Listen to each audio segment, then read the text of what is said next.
this was pretty much the way how I wanted this series to end, or at least I wanted the first season of this series to end, because as far as I know, it was like My Hero, God damn it, Academia. Surprisingly enough, like the final episode of this, of watching like what is going on with All Might and actually looking at all of the pro heroes actually get into action.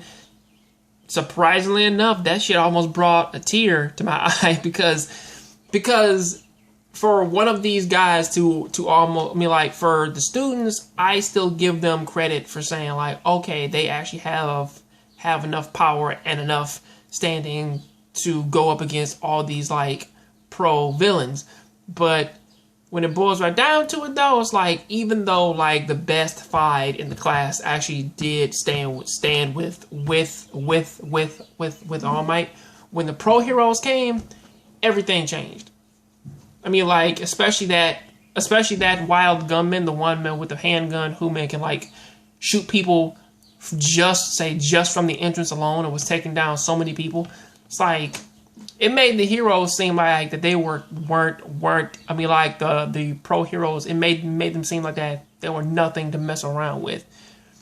But even with that, though, it's like the biggest question, or at least like the biggest cliffhanger of this episode, it isn't the fact that All Might has way more friends and that they actually revealed them all to us, and that pretty much like that they've actually successfully like held off all these evil guys, and that they've pretty much and that now that Midoriya can probably work with he can probably like force what's name to kind of move a little bit better now, or at least like he can use his quirk without actually having to hurt himself as much, and he's still one of the smarter guys like in the series.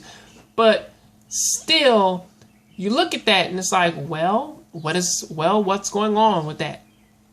Or at least like what is the biggest cliffhanger that is kind of going on in this series? And that is, who the fuck is that guy who's been looking after All Might, or at least like been realizing that he's been losing power, that they have to kill him, or at least like that this brand new guy with the hands on his face, he has to become like a face to be feared, or pretty much like he has to be the face of evil and peace.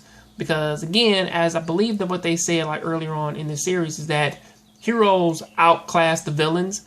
So it's a good chance that if the villains actually have a face who's pretty much unstoppable and can take down All Might, then yeah, the villain population, it just may grow a little bit stronger, a little bit better. It may actually help out whoever this guy is upon the TV, become like a masterful use his abilities to take over things. But then again, we really don't have too much going for that. The only thing that they kind of lead this series off with is that the next step of them becoming heroes, most likely something to do with the tournament, or maybe something like that. But till then, that is what I gotta say about that. I'll see you next time on the next Jongravesshow. Keep watching anime, keep playing video games.